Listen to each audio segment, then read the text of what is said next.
ಮಾಡಿದ ಕೋಮುವಾದಿ ಕೇಂದ್ರ ಗೃಹ ಸಚಿವ ಅಮಿತ್ ಶಾ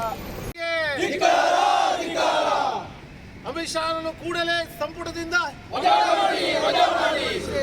ಅಮಿತ್ ಶಾನನ್ನು ಕೂಡಲೇ ಸಂಪುಟದಿಂದ ಜಿಂದಾಬಾದ್ ಜಿಂದಾಬಾದ್ ಅಂಬೇಡ್ಕರ್ ಜಿಂದಾಬಾದ್ ಜಿಂದಾಬಾದ್ ಜಿಂದಾಬಾದ್ ಅಂಬೇಡ್ಕರ್ ಜಿಂದಾಬಾದ್ ಜೈ ಜೈ ಜೈ ಜೈ ಜೈ ಬಿ. ಕೇಂದ್ರ ಸಂಪುಟದಲ್ಲಿ ಇವತ್ತು ಗೃಹ ಸಚಿವನಾಗಿ ಇವತ್ತು ಮೆರಿತಾ ಇದ್ದಾನೆ. ಕೇಂದ್ರದ ಸಂಪುಟದಲ್ಲಿ ಗೃಹ ಸಚಿವನಾಗಿ ಮೆರಿತಾ ಇದ್ದಾನೆ. ಇವತ್ತು ನಾವು ಇದನ್ನು ಕೂಡ ಯೋಚನೆ ಮಾಡಬೇಕು. ನಾವು ಯಾರ ಜೊತೆಗೆ ಇರ್ತೇವೆ ಅನ್ನೋದನ್ನು. ಇವತ್ತು ಅಂಥ ಕ್ರಿಮಿನಲ್ ಹಿನ್ನೆಲೆ ಉಳ್ಳ ಸಂಪುಟದಲ್ಲಿ ಸಚಿವ ಬಿಡಿ ಯಾವುದೇ ಒಂದು ಹುದ್ದೆಯನ್ನು ಅಲಂಕಾರ ಮಾಡಲಿಕ್ಕೂ ಕೂಡ ಅಯೋಗ್ಯನಾದ ಒಬ್ಬ ಮೂರ್ಖಾಸಿನ ಆ ಅಮಿತ್ ಶಾನನ್ನು ತನ್ನ ಸಂಪುಟದಲ್ಲಿ ನರೇಂದ್ರ ಮೋದಿ ಯಾಕೆ ಇಟ್ಕೊಂಡಿದ್ದಾರೆ ಅಂತ ಹೇಳಿದ್ರೆ ಆತನ ಗುಪ್ತ ಕಾರ್ಯಾಚರಣೆಗಳನ್ನು, ಆತನ ಗುಪ್ತ ಅಜೆಂಡಾಗಳನ್ನು ಅದನ್ನು ಅನುಷ್ಠಾನಗೊಳಿಸಲಿಕ್ಕೆ ಈ ಅಮಿತ್ ಶಾ ಅವ್ರಿಗೆ ಬೇಕು.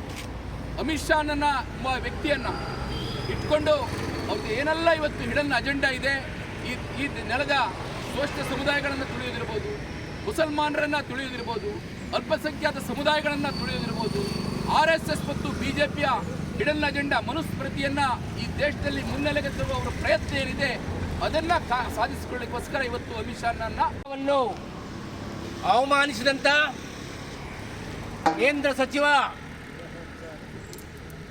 ಗೃಹ ಸಚಿವ ಅಮಿತ್ ಶಾ ಮೊನ್ನೆ ಏನು ಸಂಸತ್ತಿನ ಅಧಿವೇಶನದಲ್ಲಿ ಬಾಬಾ ಸಾಹೇಬ್ ಅಂಬೇಡ್ಕರ್ ಅವರ ಹೆಸರನ್ನು ಹೇಳಿಕೊಂಡು ಬಹಳ ತುಚ್ಛವಾಗಿ ಅವಮಾನಿಸಿರುವಂಥ ಘಟನೆಯನ್ನು ಈಗಾಗಲೇ ರಾಷ್ಟ್ರದಾದ್ಯಂತ ಹೊತ್ತಿ ಹುರಿಯುವಂಥ ಪ್ರತಿಭಟನೆಗಳು ಜರುಗ್ತಾ ಇದೆ.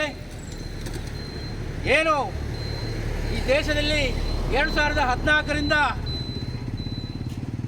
ಕೇಂದ್ರ ಸರ್ಕಾರದ ಆಡಳಿತ ಚುಕ್ಕಾಣಿ ಹಿಡಿದಂಥ BJP ಸರ್ಕಾರ ಪ್ರಾರಂಭದಿಂದಲೇ ಬಾಬಾ ಸಾಹೇಬ್ ಅಂಬೇಡ್ಕರ್ ಅವರು ಬರೆದಿರುವಂಥ ಸಂವಿಧಾನವನ್ನೇ ನಾವು ಬದಲಿಸಲಿಕ್ಕೆ ಬಂದಿರುವಂಥ ಒಂದು ಘಟನೆಯನ್ನು ಉತ್ತರ ಕನ್ನಡ ಜಿಲ್ಲೆಯ